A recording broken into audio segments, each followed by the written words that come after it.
Better? Awesome. Thanks, guys. So I've noticed that lots changed since I've been laid off in the last 5 years. The market's changed a lot. And I found something kind of disturbing that's happened in the last several years. I'm talking to a lot of other people that have been unemployed lately as well.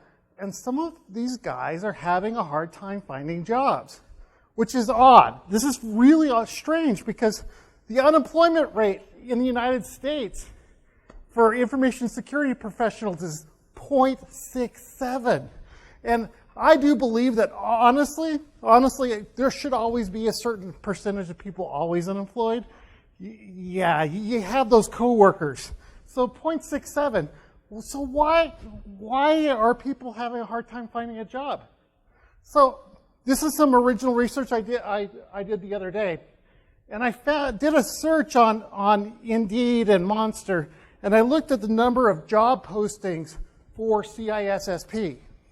And then I divided that by the population of that job market. And I found Utah is second to the last. There is only one job posting per 78,000 people in that job market. Whereas, who would have thought? Denver is the hottest market right now for information security professionals.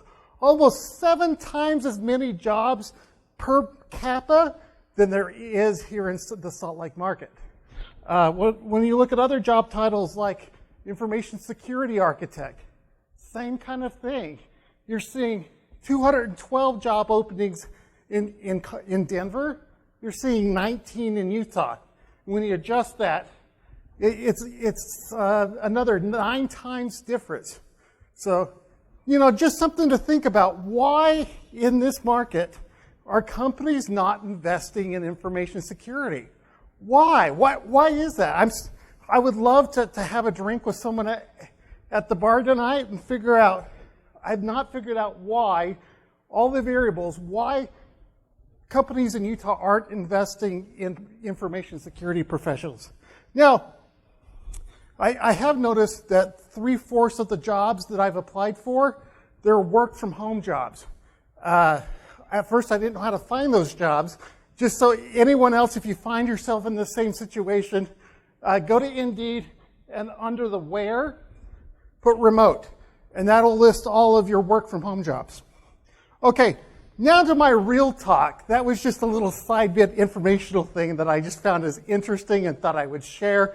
Maybe give you a little warm hug and figure out why you hate living in Utah. So, has anyone ever heard before? Everyone heard this from senior management.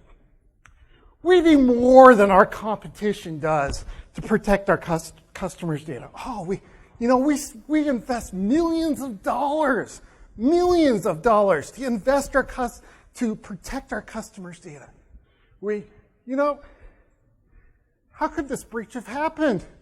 We spent all this money, but we still got owned. What's up with that? Using public information, I can find all sorts about a company without even running an InMap test. If you're going to do a PIN test, Google is your friend. So you don't need to generate all of this noise while you conduct your preliminary phases of your PIN test. Cut your noise out with Google. And let me show you some other ways that you can harvest really great information for a pen tester, all from these public sources. Having this data, I can actually build org charts. And so when I'm doing social engineering, I can go into the org chart and say, hey, because I have the entire org chart up when I'm doing social engineering pen tests, and I say, okay, I know everyone in the company. And a lot of times I have their phone numbers, their email addresses, so it makes pen testing so much easier. IT and staffing levels, execution in the boardroom. I've been able to go into the boardroom and say, hey, all of our competition, they have X number of information security professionals per 1,000 of employees. Why are we staffed at 1/10 the staffing level as our competition? Using this information has provided me ammunition to get more IT staffing for my departments, because ultimately I can say I'm secure or not secure, but really all my management cares is that they're cooler than our competition is. So how can a bad guy use this information? Okay. If I was a bad guy and I saw two separate companies and I saw that this company over here had 100 InfoSec employees, and this company B over here had 10 InfoSec employees, which would I choose as a target? So having this understanding helps with target acquisition as a bad guy.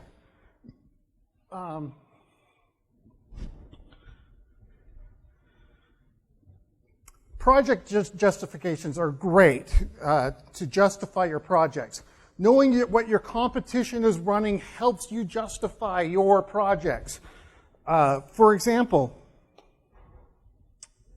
at my last company, I've been trying to push a Citrix VDI project through. I wanted to remove all the data off of everyone's laptops, containerize it, and make it so it was a one-way container. And management kept pushing back on me because it was a large financial investment. It was a lot of money. And for a year they told me no. And then I came up with this method. And that's when I went to management and says, okay, tell me who you perceive as our top 25 competitors. I want to know who you perceive as being competition. Then, after that, I took that list of who they perceived as the competition, and then I turned around, and that's when I started doing my analysis, because they took those people as serious. Then I went into the board and says, hey, 72% of our competition is using VDI today. Another 11% have opened job requisitions looking for VDI professionals. So that's 83% of our competition is using VDI. And all of a sudden, one of the executives in the boardroom turns to me and says, well, if they're doing it, why aren't we? My head was like, whoa. But all of a sudden, their light turned on, because all of a sudden it was real to them. They don't care what Gardner Group says. Wow, I form it. Wow. Okay, so where is all this data coming from that we're finding on the internet? Well, it's mostly coming from the employees that you have and your HR departments. They're the most guilty. So let's go into how we're going to find this. So let's start with LinkedIn profiles.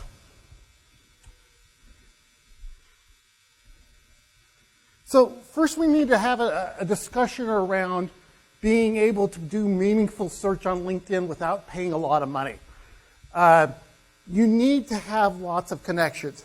Originally, when LinkedIn came out, it was like, I'm only going to connect with people that I know and just keep this closed-knit little community. Well, if you want to do this, if you want meaningful searches, you need lots of connections. So you can see that I currently have 2,600 connections, but I can see their friends and I can see their friends of friends. So in reality, I have access to 29 million LinkedIn profiles right now. So the question you're asking yourself, how do I build my LinkedIn network so I can spy on my competition? Lions. Lions is the key here. Oftentimes what you'll see is you'll see someone with their profile and it will say lion. And what lion means is, if you send me a request, I'm just going to say, yes, I accept. I don't care if I know you or not. So it means LinkedIn Open Network. I'm open to open suggestions for requests. So that's what you can actually do is when you do a search for lions. And then just start sending them LinkedIn requests. Also, there's mailing lists that you can go to find email lists of people that are welcome to being lions. These are CSV files. At first, I'm like, well, how do I import all these CSV files? just quick tip real quick, you just go into connections, say any email, and then at the very bottom you can say import via CSV. And that's when you import these bulk lists that contain thousands of email addresses that you can connect with. And that'll bolster your connections really quick. Like I said before, if you don't have all these connections, you're gonna have to pay for it. Even if you don't pay for it, they do have paywalls. So you're only allowed, as a free subscriber, I think about 100 searches per month. And it resets at the first of every month. So if you do too many searches, you're going to be locked out for a month. Just be aware that that exists. When I was doing my research, I'm like, oh, dang it, paywall. So when I'm targeting a company, the first thing I do is I look up the company in LinkedIn. And what I'm looking for at first is their company size, what LinkedIn thinks their company size is. Then the next thing I look for is how many connections do I have into that company. So I can see that there's 361 employees in LinkedIn, which is right in that 500 to 1,000 target size. And I have direct connections to half that people. So I have really pretty decent coverage inside that company. Now you start doing searches for all the employees in that company. You can just say, show me, when you search for the company, there's a little link on the site that says, show me how I'm connected. This is how you start building your org charts. It's very important to build your org charts. And you can even, a lot of times you have pictures put in your org charts. They're really pretty. So start targeting down the InfoSec departments for these companies that you're targeting. Okay? So all of a sudden, hey, this guy, this enterprise architect here that works for this company, he says that while he works at this company, he did Active Directory 2012, Exchange, Link 2013, Office 365. I wonder what they run inside their infrastructure. He just told me right here. I know that this company runs Active Directory 2012. Here's another one. I'm a firewall administrator. I run Palo Altos. Here's the model numbers of the Palo Altos. Here's the version of my Palo Altos that I'm running.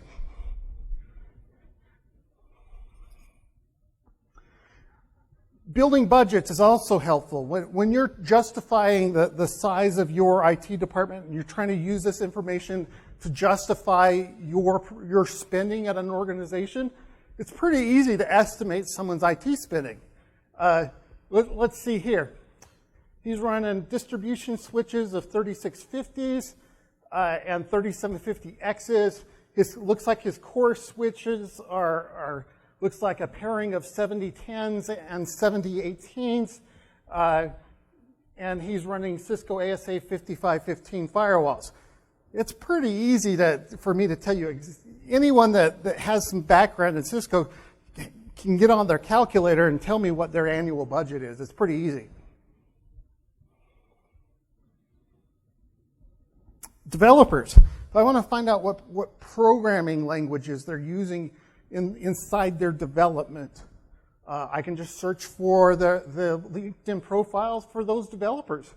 And they'll tell you, hey, I write in PHP. Wonder if there's some Java vulnerabilities, if I can find some Java developers there. Sometimes all you have to look is job titles, people's job titles. Citrix Senior NetScaler Engineer. Do you think they run NetScalers at that company?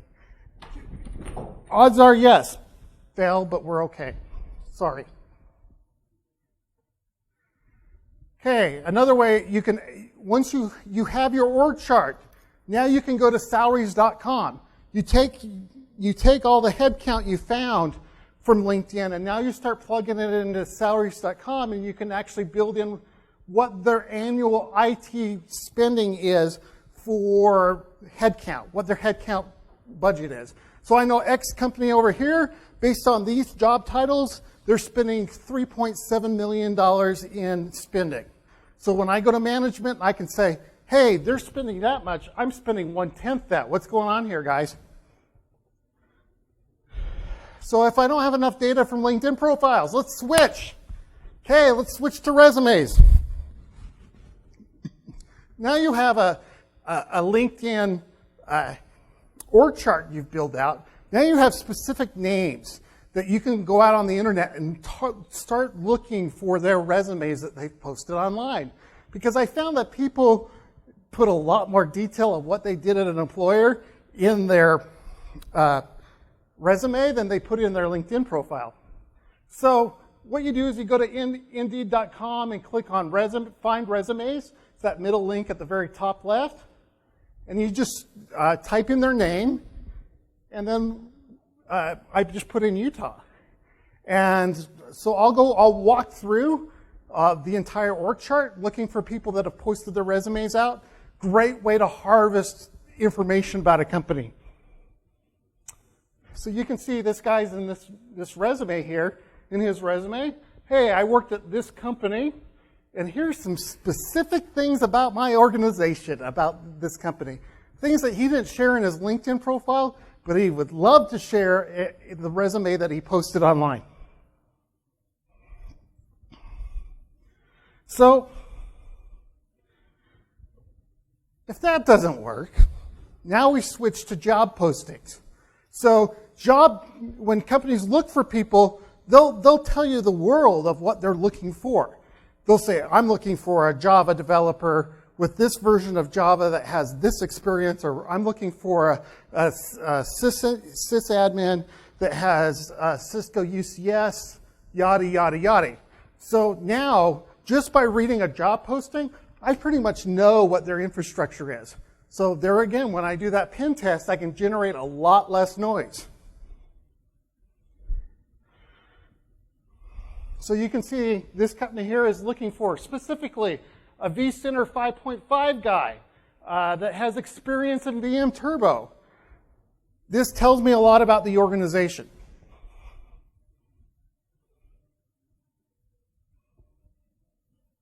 Same kind of thing. I can see what their antivirus program is. So if I know what their defenses are, if I can look at an organization and says, okay, you have an in-depth, a defense in-depth strategy. You're running these security protocols and these products. I'm going to go ahead and fire up in my lab that exact same environment, and I'm going to start creating exploits and payload that I can test in my lab before I try it on that company. So it helps me develop payload as a pen tester or as a bad guy, because I can mirror what their production environment looks like. One of the trouble things that I didn't find that I wish I would have found was a free site that allowed me to do historical searches on companies' job postings. I found one website that does it, but charges tens of thousands of dollars to basically say, show me every posting that this company has ever made for a sysadmin. If you guys know of a site, there's a warm hug in exchange for that information. Another awesome place to find disclosures that they shouldn't be posting. Press releases. This example here comes from VMware. So VMware did a case study of Cornerstone Lending. It's a mortgage company. And so in the case study, they says, okay, our VMware environment consists of HP BL blades with this much memory. So if I'm trying to do an estimation of how much of a denial of service attack, how much hardware I'm going to need to flood out their VMware environment, that pretty much tells me exactly what I need. I know exactly what kind of storage they have. And they published it right in their white paper when they did the case study. And then also, here's another great one. They had a video. They had a video of their case study. And they show these guys in their data center, and all of a sudden, so I don't even care what these guys look like, that they're wearing those little hot, sexy man blue shirts. What I do care about is what they're standing in front of. So on the left one there, you can see a VNX. I see two big IP controllers. I can see, specifically, I can see exactly what technology they're running in their data center because they took a picture and posted it online. I was floored to see the number of data center photos that I was able to find from companies online. It was like, really? Really? You posted a picture of your data center online? Really? Now, some of you might be going, oh, I don't think that's a big deal. But others, I think others in this audience are the lights coming on going, maybe this isn't a bad idea. You know? Other thing in this posting, they took a screenshot in the video of their vCenter environment. They're like, here's a picture of our vCenter with all of our server names. They put in a press release. So these are not the kind of things that I'm looking for. So I can quickly do an analysis of a company in an hour or two.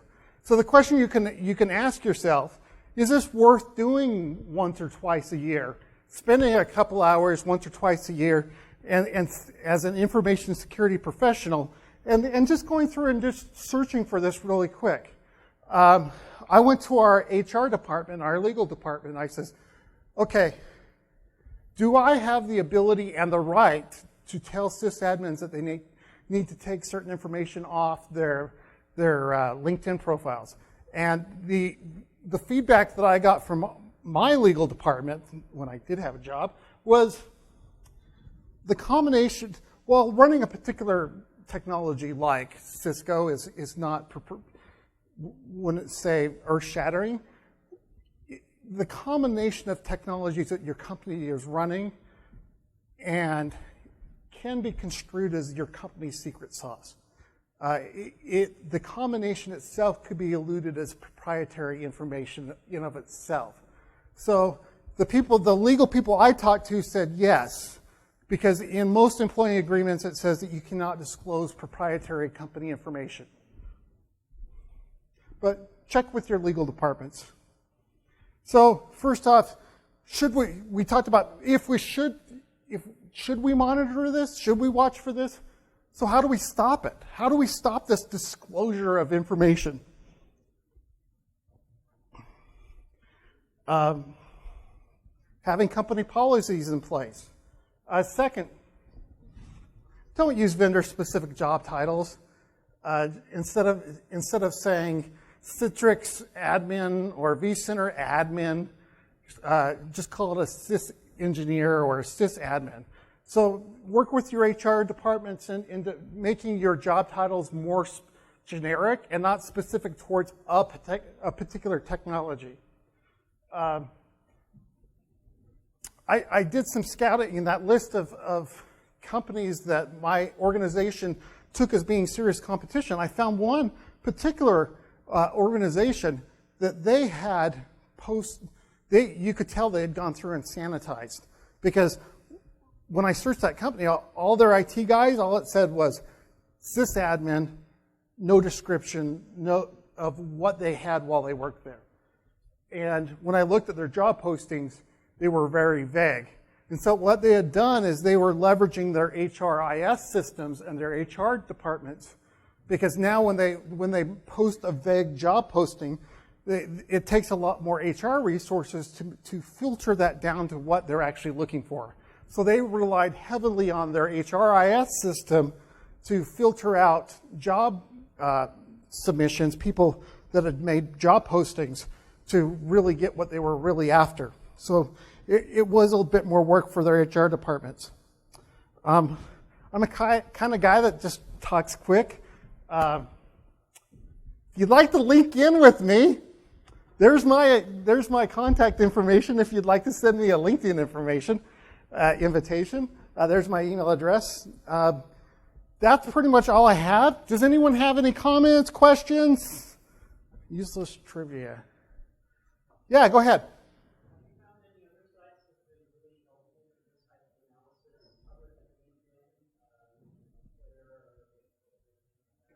I didn't go down. So what he asked is, are there any other sites that you've used besides LinkedIn or Indeed or what you presented in this presentation?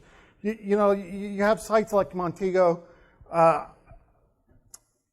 which is another great resource, Twitter, Facebook. But where I had the most luck with, that I didn't mention in this, is once you have people's names from that org chart that you did, so you created this org chart, now you start scouring message board forums for postings that person has put. Like, I love to scour Microsoft's TechNet site, looking for postings that questions that engineer has posted, because a lot of times people disclose too much on forum sites. That's another one. Do you have any? Is there any other suggestions that you would have?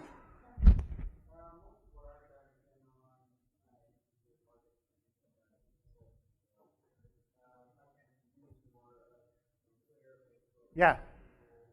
So any site that people were willing to disclose sensitive information on, go.